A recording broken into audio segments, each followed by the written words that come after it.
um padrão de personalidade. Eu tenho um R1 que ele chegou e falou assim, ah, Felipe, tu toca qual instrumento? Aí eu disse, cara, por quê? Tipo, assim, nem te conheço, né? Aí, não, me diz aí qual instrumento tu toca. Eu disse, cara, eu toco guitarra, mas... Por que quer saber isso? Não, porque quando eu fiz psiquiatria que passei, eu pensava, pronto, agora tu vai só escolher um instrumento, porque todo psiquiatra tem um hobby, uma arte, um instrumento musical, alguma coisa aí. E o pior, cara, que assim, é uma coincidência interessante, porque a gente tem um interesse para além da medicina, na maioria dos Uhum. casos, entende? Então, Sim. são pessoas que, pode servir de guia, não sei, mas são pessoas que têm esse interesse para além da medicina. Às vezes com a arte, com a música, né, com um olhar para além da questão biomédica.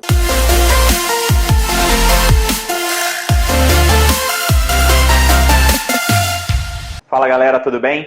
Bom, vamos começar mais um Papo de Residente, um conteúdo feito especialmente para você que está nesse período de preparação aí para as provas de residência médica, mas ainda tem algumas dúvidas pela frente. Para te ajudar, a JJ Mentoria vai trazer sempre uma conversa diferente com residentes das principais especialidades e também dos principais serviços do nosso país, justamente para saber daqueles que até pouco tempo estavam na tua posição, quais são as respostas para as suas principais dúvidas. E no dia de hoje a gente vai conversar um pouquinho mais com o Felipe, que é R2 do Serviço de Psiquiatria, lá da Escola de Saúde Pública do Ceará, que tem acesso pela prova do SURSE, e foi aluno aqui da JJ Mentoria. Bom, Felipe, eu queria agradecer demais a sua presença aqui com a gente, tá? Falar que é um prazer tê-lo aqui nessa nossa conversa e também parabenizar você por essa conquista que é entrar na residência médica. Eu sei que você já está no R2, mas é sempre bom reforçar, né, essa parabenização. Mas eu já queria começar o nosso papo fazendo uma pergunta para você que eu tenho certeza que aflige a maior parte do pessoal que vai fazer prova no final do ano, que pretende prestar residência. E é sempre a primeira pergunta que a gente faz aqui, que é em relação à sua preparação. Eu queria saber de você quais foram os pontos positivos da sua preparação, o que te ajudou, o que você acha que prejudicou e também qual foi o ponto fundamental para você atingir o seu objetivo. Mais uma vez, boa noite aí. Muito bem, obrigado pelo convite, né? Obrigado pelas palavras também. Queria deixar aí meu abraço a todo mundo que está aqui também, destacando um pouco do seu tempo, da sua atenção. Espero poder contribuir, né? Acho que a gente, que quando passa por um caminho árduo, eu pelo menos torço para as pessoas que estão também aí nesse caminho, para que elas possam ter a melhor jornada possível, né? Se eu puder contribuir com a minha fala e com o que eu passei, ótimo. Então, assim, os pontos positivos e pontos negativos, ou prejuízos e uma questão crucial, né, que você falou, o que foi Isso um mesmo. ponto de virada aí. Então, assim, a minha jornada para conseguir passar na residência ela foi de 2 anos, né, eu tentei 2 vezes. A primeira vez só tentei aqui no Ceará, na segunda vez tentei no Brasil todo e acabei passando aqui. Eu fui aluno da mentoria e, assim, tive bastante proveito, porque eu acho que não é segredo, a maioria dos alunos daqui, ou estudante de medicina, ou médico, faz um cursinho preparatório, né? Dentre eles, o que eu fiz foi o do Med Grupo, né? Aquela escalada de cursos que eles têm, né? E no primeiro ano, e no segundo ano, me veio assim a necessidade de procurar algo diferente, algo novo, algo que fugisse um pouco daquele padrão, até porque, daí eu vou falar das dificuldades, né? Eu tive muita dificuldade em relação ao modelo de ensino, que é bom o modelo de ensino deles também, mas assim, às vezes os horários, às vezes é tanto conteúdo que eu me sentia perdido, né, nessa preparação. E você estuda aí, quer ler a apostila toda e acaba que não consegue, ou quando consegue não faz direito questão, e dentro das questões você não consegue saber o que é mais importante. Enfim, é um sentimento de estar perdido, né? E com muito conteúdo para estudar, né? Então, assim, aí eu fui procurar várias coisas, né? Assim, métodos de estudo. E aí que eu encontrei a JJ Mentoria, que deu uma luz, né? Assim, e me ajudou bastante. Me deu mais segurança, pareceu menos, assim, organizou mais o meu pensamento. Até recomendei para alguns amigos durante o processo de estudo de trabalho, né? Do ano que eu passei. Os pontos positivos, né? Que eu tive na minha preparação para entrar na residência foram os seguintes. Primeiro ponto positivo foi a rotina. especialmente assim, eu entendi a importância da rotina no segundo ano. Porque no primeiro ano eu fiz aquela coisa, vou aqui na raça, vou estudar muito e vi que funciona assim não, né? Você tem altos e baixos e sem rotina a coisa fica desorganizada. Então, o primeiro ponto é rotina. Eu percebi, e aí a curva de aprendizagem também. Eu percebi qual horário do dia eu rendia mais, no meu caso é de manhã, bem cedo. Percebi o horário que eu não rendia, no caso à noite. E percebi o meu tempo os intervalos de estudo. Percebi que não adiantava ficar horas a fio estudando. Você está, na minha opinião, tá, gente? Assim, você está se enganando. Então, eu percebi que estudo intervalado, revisão intervalada, né, e periódica, e você percebeu os seus horários de rendimento, para mim foi um ganho muito grande. Segundo ponto positivo, né, é estabelecer um foco. E isso foi mais para o final, assim, da preparação, que é assim, olha, eu vou tentar aqui algumas provas de residência no Brasil, mas eu também não vou sair atirando feito metralhadora. Eu tentei, se não me engano, seis tentativas, 6 provas, mas das 6 eu queria 3, entende? Então, eu acho que esse foco... E aí, assim, sabendo as 3 que eu queria mais, eu comecei a direcionar também o estudo para aquilo que caía mais nessas provas, né? O que a universidade, a instituição cobrava mais. Isso começou a me dar também uma segurança. De, poxa, olha, gente, assim, mais que você não passe, mas você saber que você está fazendo, está cumprindo o seu dever, pelo menos dava uma sensação de prazer, de alívio também, né? E isso foi muito bom. Um outro ponto positivo na minha preparação é que eu pedi ajuda. Então, eu entrei no cursinho, eu fiz a mentoria, eu comecei a fazer grupo de estudo com amigos, e até hoje somos amigos, assim, de se falar, e todo mundo acabou passando, né? No ano, eu passei primeiro, depois o pessoal que estava comigo acabou passando em outras coisas. Assim, fui fazer terapia também, né? Psicoterapia, porque ajuda. Comecei a malhar direitinho, cuidar da alimentação. Tipo, sabe, quando você coloca assim, tudo em prol de uma coisa, mas você começa a entender que pequenas atividades, né, assim, um pouquinho de cada coisa, um pouquinho da tua saúde, um pouquinho das tuas finanças, um pouquinho das tuas emoções, isso vai ajudando se você souber manejar, entende? Então, de ponto positivo, eu acho que foi isso, né? Assim, aprendi a estudar de uma forma diferente também, né? E assim, focando mais em questão mesmo, também ajudou muito essa percepção, tirar essa noia de ter que ler a apostila toda, ou ter que ler todo o conteúdo, porque às vezes você lê e não aprende, né? A retenção é baixa. Tá? Ponto negativo. Eita. Ponto negativo. Gente, e aí assim, falo isso abertamente, né? Eu tive burnout de tanto estudar, né? Principalmente no começo da jornada do segundo ano. Pra você ter ideia, eu passava assim, no carnaval do ano que eu passei, acho que foi 2018, eu acordava cedo para estudar, para sair para o carnaval e voltava, não bebia, não ia para uma farra maior, e voltava e estudava à noite, né? E eu acabei tendo um burnout, passei aí quase um mês sem conseguir pegar direito no livro, pelo menos 15 dias totalmente afastado, assim, totalmente sem conseguir estudar, e isso foi um ponto negativo. Um segundo ponto negativo também de repercussão emocional, que eu acho que, e aí conversando com outros colegas, é um ponto que pega muito, é a ansiedade pré-prova, né? Lógico. E a ansiedade pré-prova não é na véspera, no dia antes. É um mês antes, né? Assim, eu tirei férias para ir fazer as provas. E, vamos dizer, as provas começam, as minhas, em novembro, né? Novembro, meados de dezembro. Então, assim, em outubro eu tava uma pilha. Não só eu, como todo mundo que eu conhecia, né? E isso foi um ponto muito negativo. Eu tô vendo aqui o chat, né? Eu gostei. O Ake Júnior já fez uma pergunta aqui. Se eu trabalhava muito na preparação para a residência, né? E obrigado por essa ajuda, porque é um ponto a ser colocado.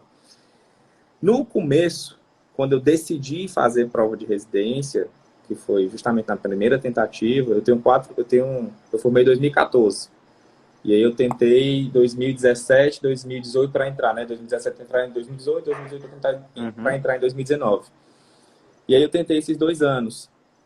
Antes eu trabalhava muito, né? Eu trabalhava muito. E aí eu fui reduzindo a carga de trabalho progressivamente. Porque assim, gente, eu pensava assim, eu vou trabalhar tanto tempo, no meu horário livre eu vou estudar. Só que esqueci de um detalhe. Eu precisava descansar, eu precisava me divertir, eu precisava fazer nada. Então, isso exige tempo. E aí eu comecei a perceber que eu não estava tendo tempo. Precisava me cuidar, né, malhar, enfim. E aí eu fui reduzindo. Chegou que no ano que eu passei, né, em 2018, eu trabalhava num posto de saúde, no Mais Médicos, larguei qualquer outra atividade, e eu trabalhava, como eu já queria psiquiatria, eu trabalhava num CAPS, né? E eu fiz pós-auditoria, eu fazia auditoria, só que eu reduzi bastante, assim, eu só era auditor de um hospital só. Então, assim, preenchi a minha semana em horário comercial. Então, eu trabalhava de segunda a sexta, de 8 às 5 da tarde, respeitando, assim, uma folga aqui, outra acolá, né? Tinha esse intervalo de almoço aqui de posto de saúde. Eu trabalhava no interior já. Posto de saúde no interior, às vezes você tem ali 2, 3 horas de intervalo de almoço. E aí eu conseguia manejar isso, viajava para trabalhar, né? Muitas vezes estudei dentro do ônibus, porque a cidade que eu trabalhava ficava a 370 quilômetros de Fortaleza. E eu tinha que ir a Fortaleza fazer o cursinho, né? Sim. Então, eram algumas horas dentro do ônibus e eu tinha que estudar. Então, aprendi a sutil arte de estudar num carro em movimento. E deu certo, né? Assim, foi também uma parte difícil, né? Essa parte de estudar dentro do ônibus foi uma coisa que eu tive que enfrentar aí. E o ponto crucial da minha preparação para a residência foram dois. O primeiro ponto, que era o que me motivava, assim, meu Deus, eu tenho que fazer isso, era porque eu não queria estar mais no posto, né? Era uma psicologia, assim, de tipo, o postinho é legal, eu acho uma experiência bacana, assim como todas as experiências da medicina, né? Plantão, enfim, o que você quiser fazer, medicina do trabalho, enfim. Mas eu via que, tipo, todo o meu potencial que eu gostava da psiquiatria estava sendo desperdiçado, enquanto que eu estava atendendo, às vezes, aquelas coisas de posto, né? Sintomáticos, programas. Já tinha dado a minha cota, sabe? Já estava fadigado, assim. E foi bom enquanto durou, mas eu queria fazer mais. Então, esse era um ponto, assim, tipo, caramba, eu não quero mais. Isso aqui eu quero fazer uma coisa mais legal da minha vida. Era muito mais do que pensar em status ou questão financeira. Era tipo, e agora? Qual é o próximo passo, né? E agora? O que a vida me reserva? Não pode ser só isso. Eu não posso ficar só nisso, assim. Não por outra questão, senão por curiosidade. E eu ficava imaginando como é que era uma residência, né? Porque eu já trabalhava em CAPS e tinha que resolver os meus problemas sozinho, né? E aí é que esse era um ponto crucial, né? De mudança de vida. Então foi isso que me deu assim um estalo assim, né? Sobre preparação e a importância de dedicação mesmo. E aí coloquei como prioridade número 1 da vida. Eu acho que todo mundo acaba fazendo isso. É isso. Show. Não, você falou algumas coisas bem interessantes, né? Tipo, acredito que falando primeiramente do ponto crucial, indo um pouco até de trás para frente, eu acho que é praticamente o que todo mundo tem que ter, que é um objetivo, né? A gente sabe que passar na prova de residência é uma coisa que é relativamente difícil. A gente tem pessoas que querem passar em alguns lugares em específico. A gente tem cada vez mais concorrência, cada vez mais formar uns médicos. A gente não tem uma progressão tão grande de número de vagas de residência, então o desafio é cada vez mais difícil. Mas existe essa necessidade da gente criar um objetivo. Esse tem que ser um objetivo do seu ano. Se você vai prestar a prova de residência, se você quer passar, esse é um objetivo principal que você tem que ter. E eu acho que junto com isso entram várias coisas que você falou. Uma delas, por exemplo, é você ter o máximo de tempo possível para se dedicar para esse objetivo. É lógico que a gente tem coisas a fazer durante a nossa vida, a gente precisa de trabalho, a gente precisa ganhar dinheiro, às vezes a gente se formou e quer, por exemplo, morar sozinho e tudo mais, mas isso não pode ser o ponto principal, o objetivo principal dentro de uma jornada e competir com a prova de residência. A gente sabe que o médico tem pouco tempo, o estudante de medicina tem pouco tempo, mas o principal é que você dedique o tempo que você tem para estudar para realmente estudar. A gente sabe que você falou no começo, né? A gente sempre diz aqui que um estudo, ele não necessariamente ele precisa ser um estudo longo, várias horas de estudo. Você precisa ter um tempo dedicado para o estudo.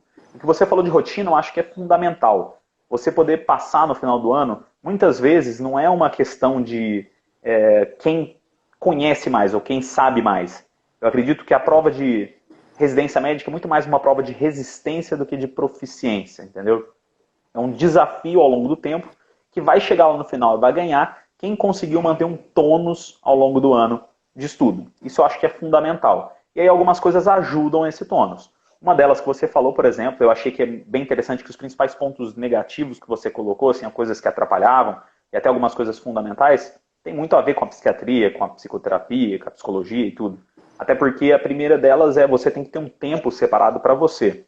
Não adianta só estudar ou só trabalhar. Você precisa ter um tempo direcionado para uma atividade que você gosta e tudo mais, justamente para a gente evitar, lógico que é o final de tudo, que é o burnout, mas para evitar que você sature o seu tempo com o estudo e isso comece a se tornar alguma coisa mais chata do que necessariamente um hobby, né? Às vezes a gente faz tanto, eu falo que é mais ou menos como a gente vai para a escola ou vai para o cursinho de inglês. Você vai para a escola todo dia, você vai chegar um dia e você vai porque todo dia você vai, já virou um hábito. E para o cursinho de inglês, que é uma vez na semana, você normalmente acha, dessa semana eu não vou, semana que vem eu vou de novo.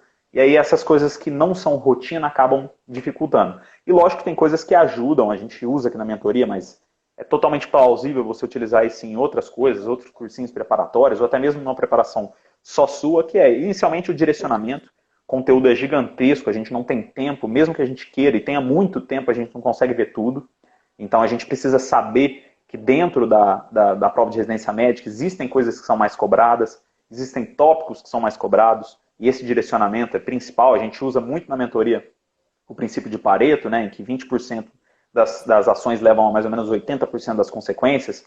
Isso está dentro dos temas, a gente sabe que tem temas que caem mais, às vezes temas que são mais raros. O direcionamento em relação à questão e flashcard que você falou, flashcard é uma coisa que a gente usa bastante, a gente também usa bastante questão, e dentro disso entra o efeito teste também, você acaba treinando fazer questão e no final do ano é praticamente repetir aquilo que você fez durante o ano todo. E logicamente você começa a criar padrões também. Você falou, por exemplo, de direcionamento em relação às instituições que você queria, eu acho que é um refinamento do estudo que normalmente ele vem mais na nossa reta final de preparação. Você começa a observar um padrão de perguntas ou até mesmo um padrão de temas que se repetem nas instituições, principalmente coisas que normalmente não caem em outras. Eu falo, tem muita gente que cobra, por exemplo, não sei se é necessariamente no Ceará, mas acontece muito na região Nordeste, leishmaniose, que é um negócio que a gente não tem tanto no Sudeste, ou coisa, acaba caindo em muitas provas na parte de infectologia, acidente com animais peçonhentos, às vezes caiu, por exemplo, na USP, que era uma coisa que não caía normalmente,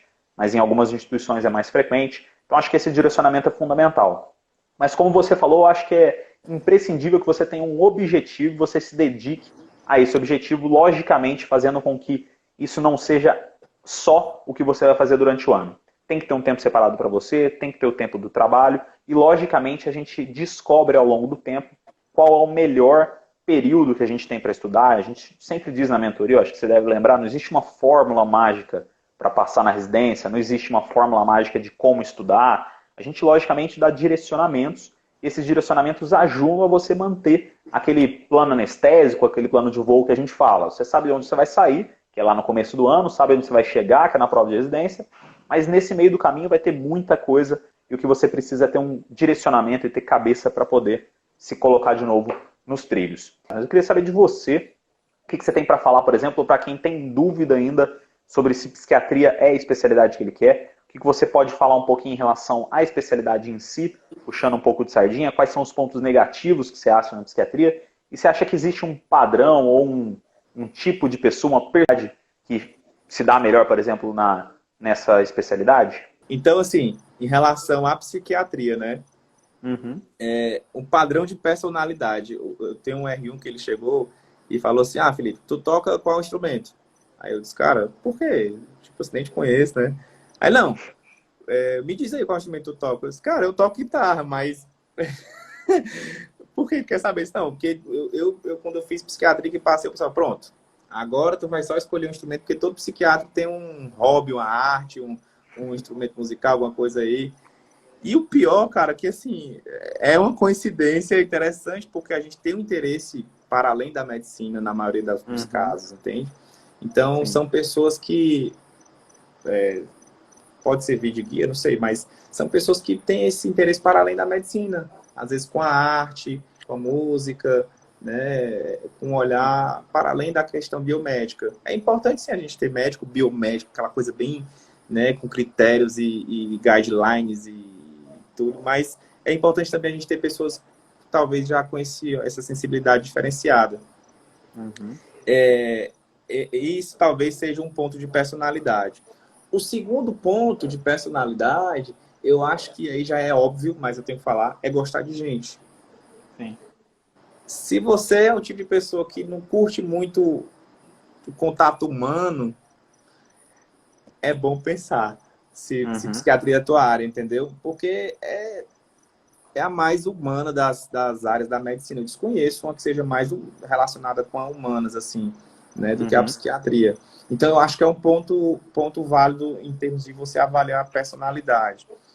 Um outro ponto que eu acho interessante de se ter, em relação, mais uma vez, à personalidade, é essa coisa de você aprender a ouvir, gostar de ouvir as histórias, né? É claro que as histórias nos afetam, né? Tem dias que eu chego em casa cansado só de tanto problema que a gente escuta, mas eu acho que essa característica de você gostar de ouvir, de se interessar pelas pessoas, pelas suas histórias, né? Mais do que muitas vezes, viu, Jorge? Até nesse período de pandemia, o serviço ele é de acolhimento, né? A pessoa traz as suas, não fecha nem critério diagnóstico, às vezes não passa a medicação, mas o fato de você mostrar-se ali de forma terapêutica, né? É válido, e esse é um trabalho médico. Você tá levando bem-estar e saúde àquela pessoa, tá? Quando eu estava na faculdade, e aí para fechar o quarto ponto da personalidade, eu lembro de um gráfico, não lembro o nome do autor, mas era assim, a relação da especialidade médica e a relação do tipo de paciente. Então, vou dar um exemplo. Médico intensivista, ele é totalmente autoritário, totalmente monocrático, assim. Ele vai, olha os parâmetros e decide. E o paciente é 100% passivo. Ele não está participando das decisões. Né? Às vezes em algumas cirurgias também, né? Enfim, e aí essa escala ela vai variando, né? Ela vai fazendo um degradê aí, e aí chega na psiquiatria, que é uma especialidade assim, que não vem com força não, porque tu não vai conseguir fazer o teu trabalho. É uma coisa negociável, de você entender que aquele mês o paciente não tomou os remédios e atrasou o tratamento, porque sim, sabe, tem uma dinâmica diferente. E a gente não pode se chatear com isso. Então, assim, nesse gráfico, o psiquiatra, ele é muito mais passivo e o paciente é muito mais ativo nas decisões terapêuticas, entendeu? E a gente tem que incentivar isso, a autonomia do paciente, que é muito importante, até devolver essa autonomia para ele. Né? E aí entra em várias searas da psiquiatria que eu vou trazer aqui também, se houver tempo. Né? Pois bem, pontos positivos. Né? Essa é muito fácil. Né? Eu acho que a melhor especialidade, desculpa aí quem discorda, tá?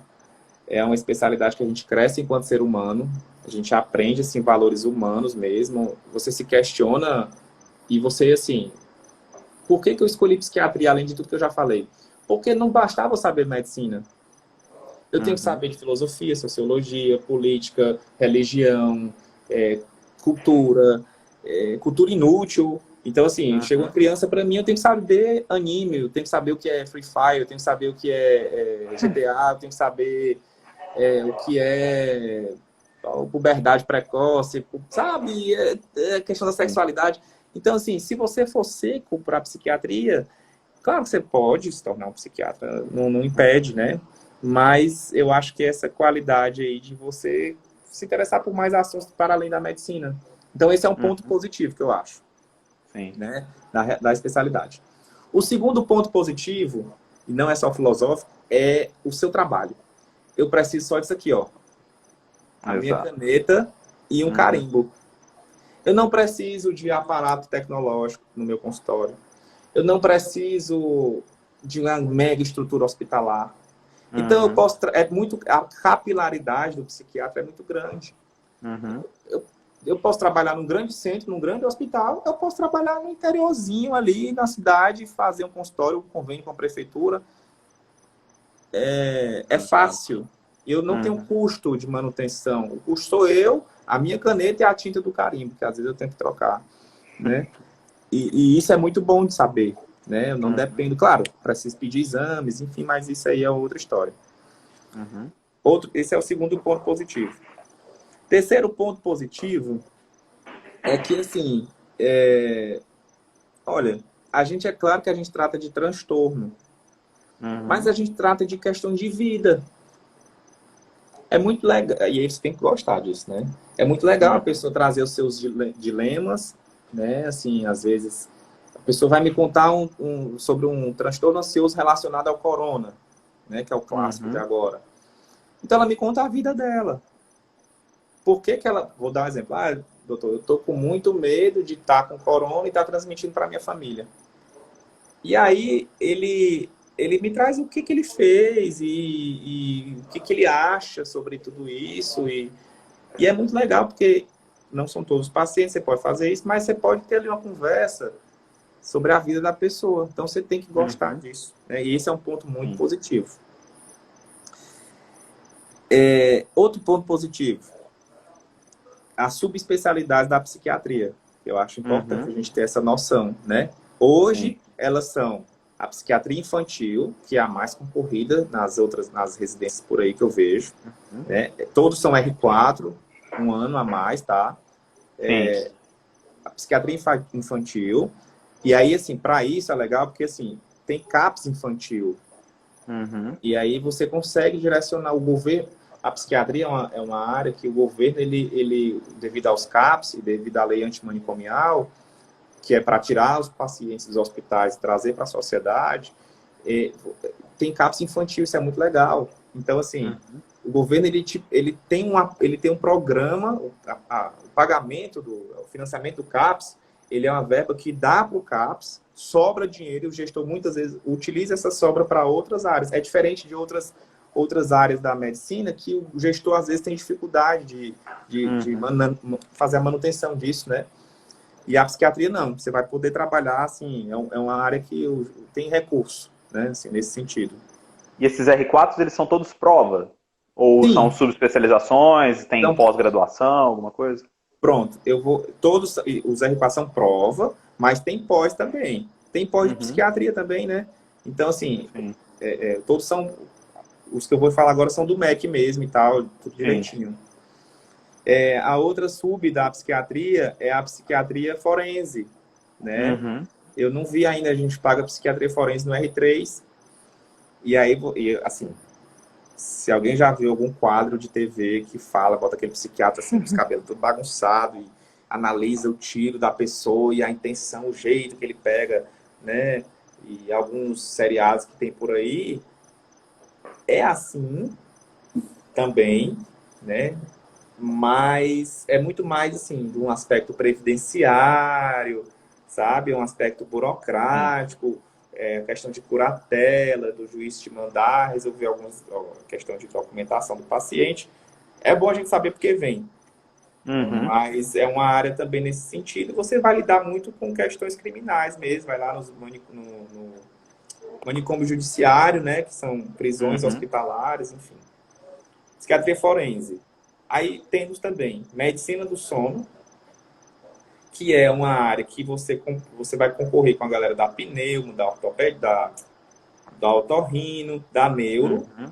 mas é uma área assim, não tem um paciente meu que a gente não aborde sono na Sim. consulta. E é uma Uhum. queixa assim, meu amigo, passa uma noite sem dormir pra você ver como é que é. Uma, Exato. 2 noites, né? É duro, sem querer, sem querer dormir não conseguir, né? Então, assim, Uhum. é uma área que também está aí em crescimento na psiquiatria. A gente tem um pouco de contato com isso. Uma outra área da psiquiatria, da sub, são terapias, né? E aí Uhum. tem aquela dúvida, qual a diferença do psicólogo e do psiquiatra, né? Que eu acho que não é tanto Sim. aqui, o pessoal já sabe mais. Mas sim, você pode se especializar em terapias e ser um psicoterapeuta, ou você pode fazer uma pós de uma terapia que você goste mais. A gente no R2 escolhe uma abordagem e segue essa abordagem por um ano e pouco, para Uhum. justamente treinar essas habilidades, né? Dentre elas, por exemplo, a mais famosa é a psicanálise, Sim. certo? Além disso, existem aí a sub de psiquiatria, psicogeriatria, que é uma Uhum. também muito relacionada a neuro, certo? E é Sim. isso. O que eu estou me lembrando aqui de cara, as sub são essas. Uhum. Todas elas a gente vê na residência pingado ali, né? Vai se aprofundar Sim. na sub. Então, eu acho que esse é um ponto positivo. Uhum. Mais um ponto positivo.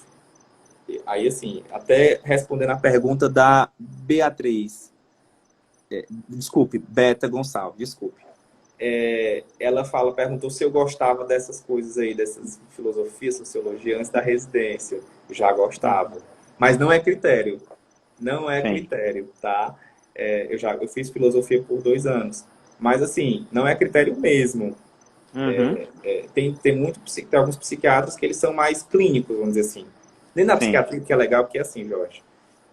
Eu tenho um preceptor que ele é mais psicofarmacologista, e ele não Uhum. fala muito sobre terapias. Outros que é só Sim. mais terapias, então a gente discute esse aspecto.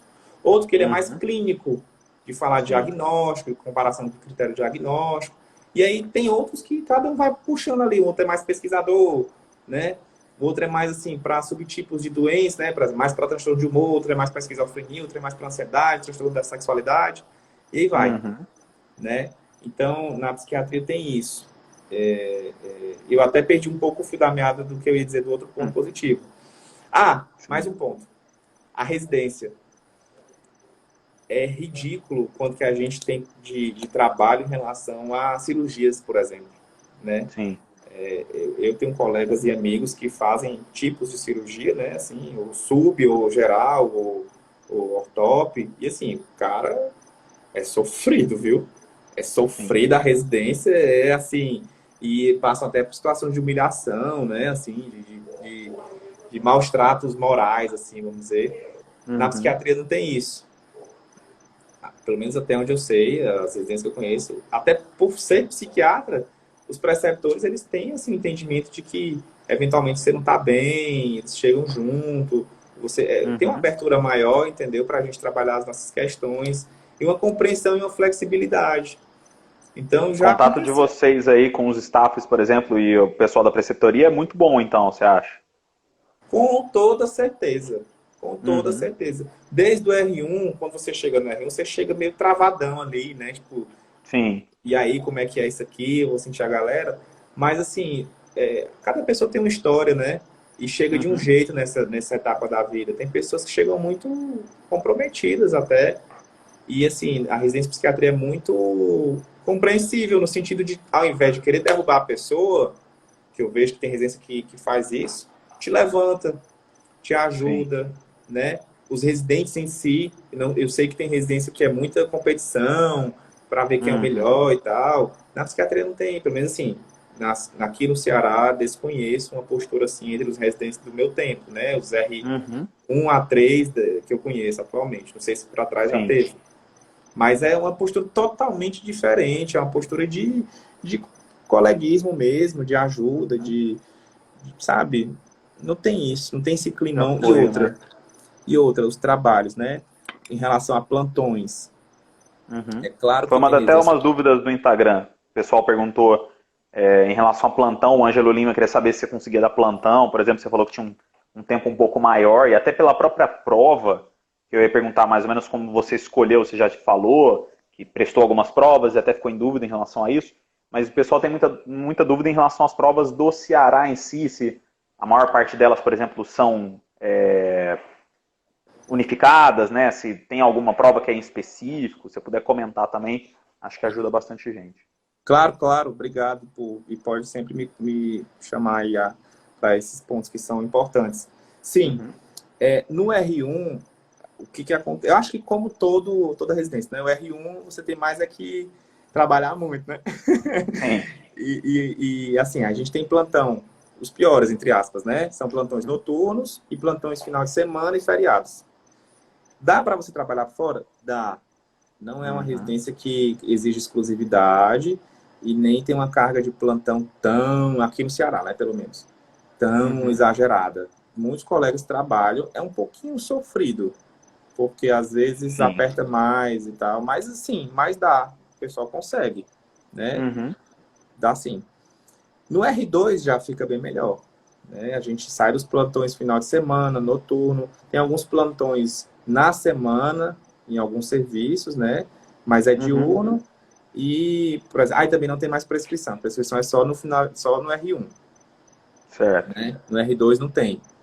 E aí sim, se você quiser, você trabalha, né? Só que vocês trabalham como psiquiatras já a partir de que ponto, mais ou menos?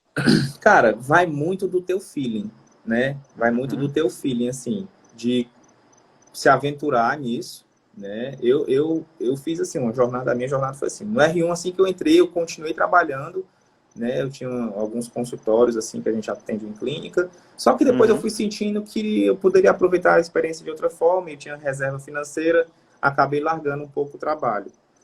Sim. E aí, assim, no R2 a gente consegue trabalhar por fora também, mas não pode ter vínculo, né? Então, é uma coisa que você vai de uma forma mais esporádica, entende? Mas daria sim, dá sim.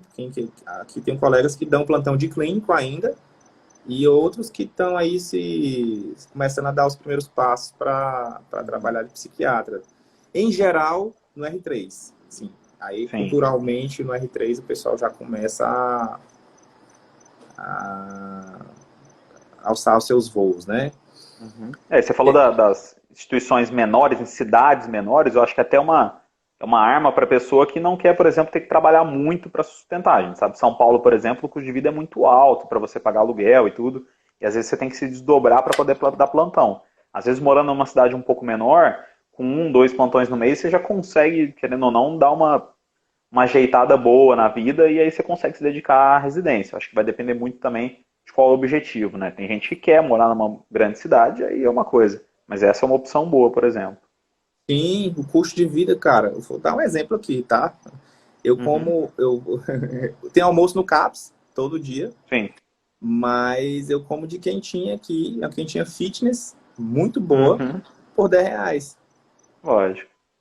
Tá Bem mais entendendo barato. assim? Não, e não é quentinha assim, ruim, não, é boa. Então, eu tô dando um exemplo de um custo de vida, de uma coisa que é importante, que é a alimentação. O pessoal pensar, né? Como você falou.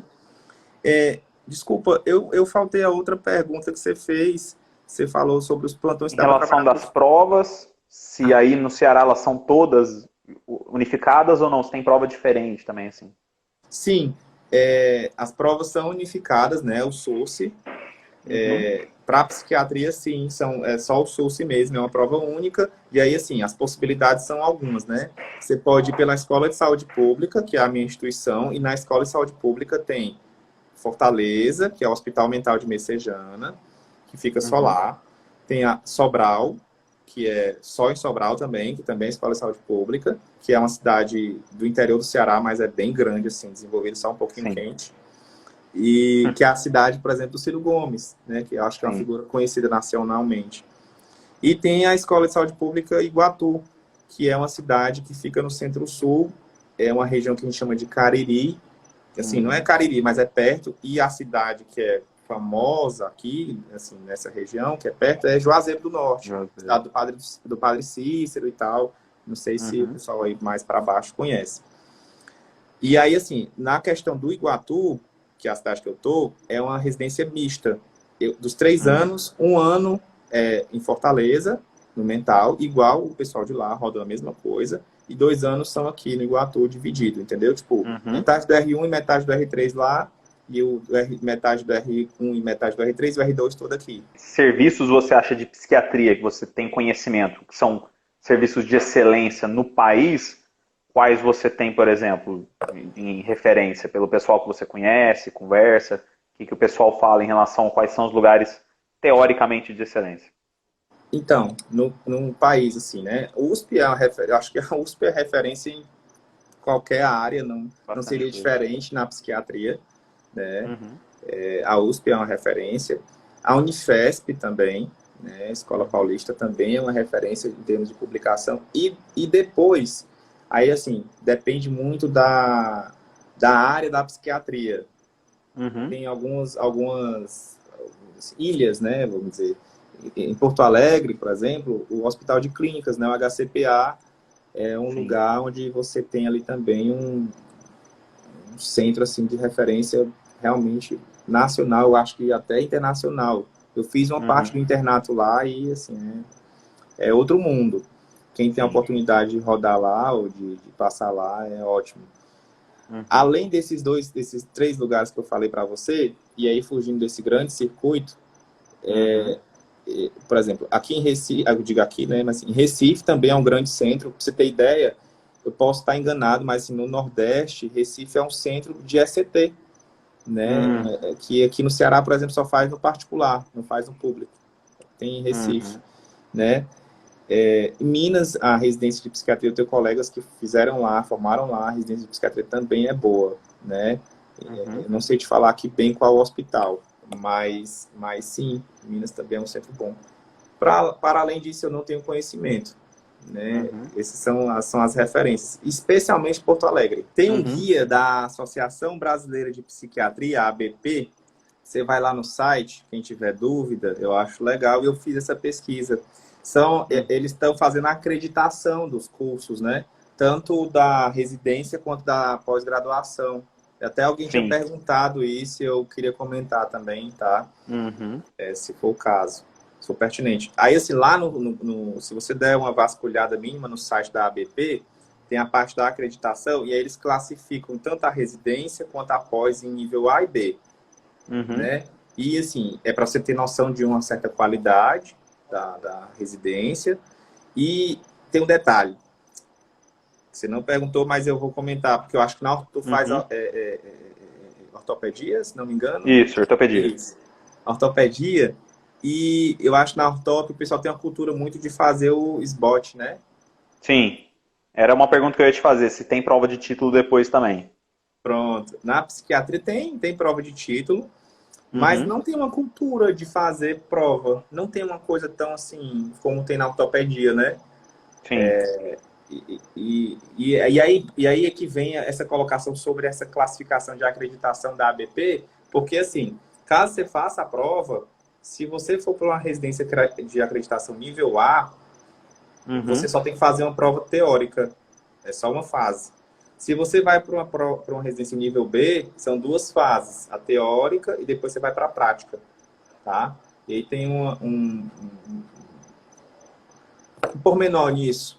E assim, quem mais faz prova de título realmente são as pessoas que acabam fazendo ou pós de psiquiatria, ou aquela coisa de 6 anos, né, de prática e acaba querendo o título. É quem mais faz, né? Mas assim, eu penso em fazer a prova de título para mim, sabe? Assim, para minha certificação pessoal, por satisfação pessoal mesmo, né? Mas não é uma coisa cultural ou necessária, assim. Até no trabalho e tal, não tem isso, não. Tá? Me conta um pouco como é que é mais ou menos a rotina de vocês aí. Do R1, R2, do R3, como é que é a rotina de serviço de vocês? Ótimo. Eu vou falar um pouco do geral e aí vou especificando, tá bom? Tá. Em relação à rotina da gente, ela pode variar conforme um pouco o serviço, mas em geral, né? No R1, você roda um tempo no hospital, um tempo em serviços ambulatoriais, né? E assim, aí o R1 é enfermarias, urgência e emergência na forma dos plantões, né?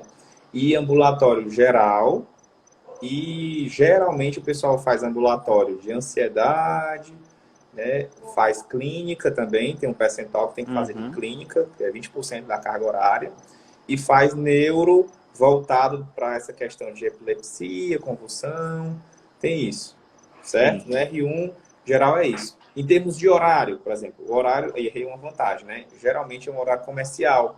A gente Uhum. entra na residência às 8, sai às 5 da tarde com intervalo de almoço. É claro que isso Sim. pode variar, depender um pouco do ambulatório, vai um pouco mais tarde, vai um pouco mais cedo, mas em geral é Uhum. isso, né? As prescrições também acontecem aos finais de semana ou feriados. A gente se Uhum. divide, vai bem como uma prescrição normal, né? Não tem o que explicar. Sim. Mas é isso, o R1 é isso, né? Uhum. É, cara, é puxado, mas relativamente a outros R1 de outras especialidades é bem mais tranquilo, sabe? Assim, é Uhum. notoriamente tranquilo. Em relação ao R2, né? O R2, e aí eu posso falar assim, do meu serviço e um pouco do serviço de Fortaleza, né? Sobral Uhum. eu já não sei bem, mas eu acho que é mais ou menos essa linha. O R2 a gente roda mais em CAPS, né? É importante a gente Sim. rodar. E eu até aproveito que lembrei de uma pergunta aí, que é sobre álcool e drogas. Foi perguntado, Uhum. né? A gente roda também no CAPS AD, e tem alguns subtipos de CAPS. Cada CAPS, a depender da população adscrita e da complexidade do CAPS, ele vai ganhando números, né? Um, dois e Uhum. três. Aqui no Ceará, o único CAPS 3 que tem é o meu, é aqui o nosso, né? Do Iguatu. O resto vai até 2 e aí quando precisa vai pro hospital. Ele é CAPS 3 Uhum. porque ele interna e é 24 horas, tá? Funciona Entendi. 24 horas. E aí, assim, no R2 a gente vê, e aí também isso varia de acordo com o programa, mas a gente vê Uhum. dependência química, nos CAPS, por exemplo, né? Sim. A gente vê, foca mais em subtipos, assim, de transtornos, né? Por exemplo, transtornos psicóticos, né? Mais graves, transtornos de humor mais graves, entendeu? Uhum. Sai do ambulatório de ansiedade, e aí, assim, você pode, no meu caso aqui, a gente vê psicogeriatria, certo? A gente já começa a ter Uhum. algumas questões de psicogeriatria, vendo demência, né? Vendo Parkinson e essas coisas. No R2 também, a gente pode ver. E aí, assim, o rodízio ele fica de 6 em 6 meses, tá? Hum. Uma parte vê alguns assuntos, depois a gente troca. Aí a gente vê infantil, psiquiatria infantil, e vê também interconsulta psiquiátrica, Certo. certo? Uhum. Vê tudo isso no R2. E, além disso, a gente tem tempo para fazer terapia, né? A gente vai tanto Tá. ter qualificação no R1 a gente vê terapia a parte teórica e no R2 a gente faz a parte prática. Às vezes Uhum. entrando no R3 também. Em relação ao R3, concluindo aqui a rotina, a gente vê, e é uma parte legal da psiquiatria que eu não falei, a gente vê Uhum. transtorno da sexualidade, e aí, assim, não só os Uhum. transtornos, mas a sexualidade em si, que eu acho muito legal isso. Uhum. A gente vê psiquiatria forense, a gente vê transtornos alimentares no R3, Uhum. ambulatório e preceptoria para isso. A gente vê alguns tipos de psicose mais difíceis, né? Que, por exemplo, só não vou ficar falando disso, mas existe a esquizofrenia refratária que você só trata com clozapina, né? Aliás, clozapina é uma Sim. droga, é a droga de escolha. E aí tem particularidades nisso, tá? E aí, assim, são Uhum. de difícil manejo. Além disso, pode ver um pouco de psiquiatria infantil, eletivos, e aí, assim, temas de psicofarmacologia, que são psicofarmacologia mais avançada. Uhum. Acho que basicamente é isso. Eu posso estar esquecendo de alguma coisa do R3, mas é mais ou menos por aí, né? É tipo assim, é um R2 mais aprofundado, com essas pitadas aí de temas mais específicos, né? Assim, Entendi. mais específicos. É isso. Uhum. Em relação à Show. rotina, a gente, como eu falei, né? Chega às 8, sai Uhum. às 5 da tarde. Tranquilo. Show. E me fala uma coisa, o que que você teria como deixar de recado? A gente já até falou um pouco no começo, você falou com o pessoal algumas experiências pessoais, mas o que você teria para deixar de recado para o pessoal que vai prestar prova no final do ano?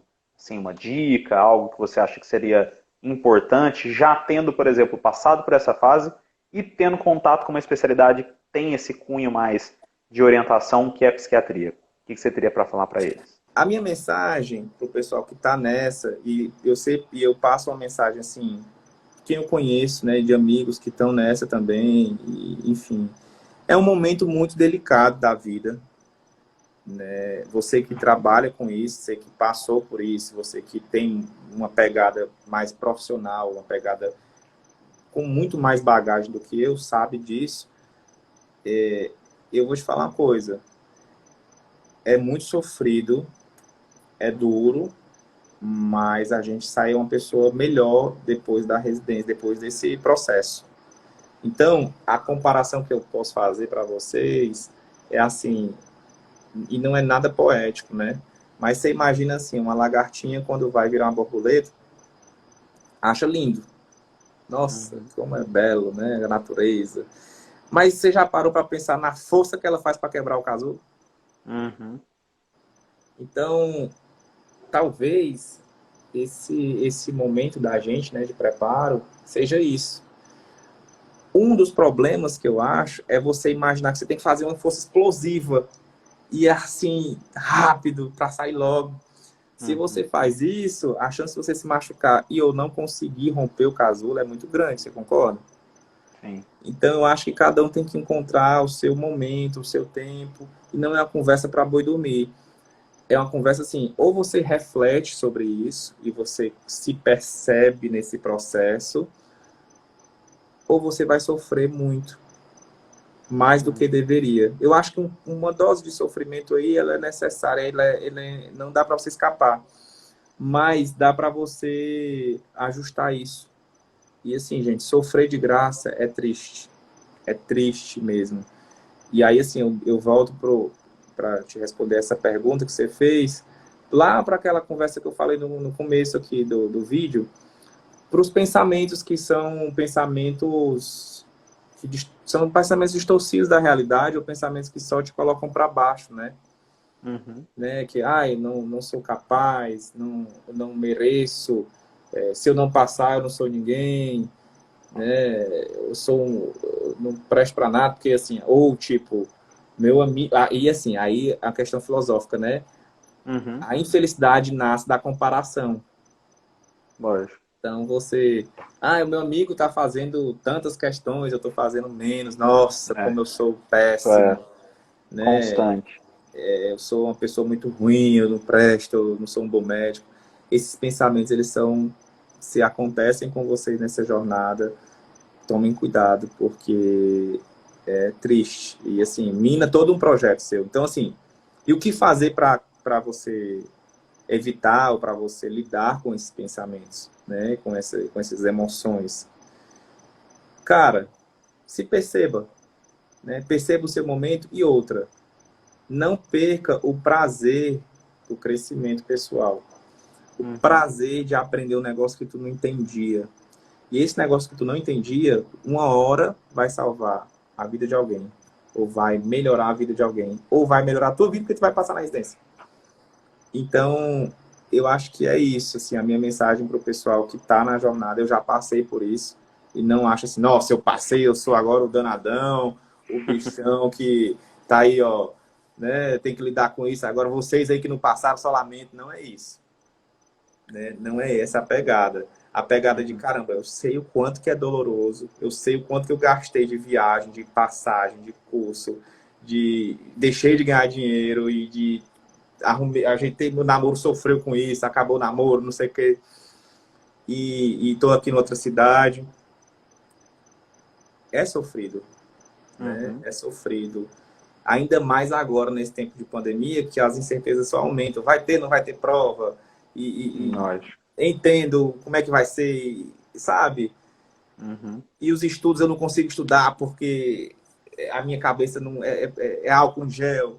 E a minha família pega ou não pega, eu trabalho ou não trabalho. E se eu não trabalho, eu não vou ter dinheiro, porque aí depois... E aí é um erro que eu acho, né? O pessoal entra na residência sem nenhuma reserva, aí tipo, tem que trabalhar muito para poder manter, ou quer fazer muito dinheiro naquele momento e tal. E, enfim, aí são riscos que eu vejo o pessoal correr e acaba que não estuda para residência. E assim, olhem o tempo de vocês, né? Eu acho que você se perceber o seu tempo, perceber as suas condições emocionais, físicas, financeiras, que é o tá da sabedoria, cara. O pessoal fala assim, eu quero ter sabedoria, mas não quer parar para usar o que aprendeu com sabedoria, né? Tipo assim, você quer fazer tudo de qualquer jeito, e não é por aí. Pelo menos eu acho que não. E aí desejo que as pessoas que estão nessa jornada, que elas consigam acessar aí um pouco disso, né? Um pouco dessa sabedoria, que não precisa ser um guru ou um sábio, assim, um senhor, mas é você olhar para você e para o seu momento. É isso. Show. Bom, Felipe, eu queria agradecer demais a sua participação com a gente. A gente acabou logando um pouquinho mais, mas eu acho que psiquiatria é sempre um pouco assim, é muita coisa para a gente falar, né? A gente acaba surgindo outras coisas, mas queria agradecer por você ter comentado um pouco mais sobre a sua história, sobre como foi a preparação, sobre tudo que girou em torno da escolha da especialidade, do serviço, tá? Queria agradecer demais, dizer que a gente está sempre de portas abertas para você também. Eu tenho certeza que o pessoal aproveitou bastante, tanto que a gente voltou e também encheu de gente para poder ouvir um pouquinho mais você. Tá bom? Muito obrigado pelo convite. Desculpe ter estourado o tempo um pouco. Acabei me empolgando, na verdade, com as suas provocações e com as perguntas das pessoas. E dizer que estou à disposição também, né? E foi um prazer poder ajudar um pouco. Espero aí que todo mundo tenha uma boa noite e uma semana abençoada. Show. Bom, galera, é isso aí. Esse foi mais um Papo de Residente. Espero que vocês tenham gostado. Esse é um conteúdo da JJ Mentoria totalmente pensado em você que está nesse período de preparação que é tão difícil, né, para as provas de residência médica. Toda semana vai ser um residente diferente, uma especialidade, um serviço diferente. Tudo para trazer daqueles que até pouco tempo estavam exatamente na posição de vocês. Quais são os pontos-chave, os segredos para atingir esse tão sonhado esse sonho que é a vaga de residência médica. Tá bom? Por hoje é só. Semana que vem, às 21h, terça, a gente está aqui de novo. Um abraço e até mais.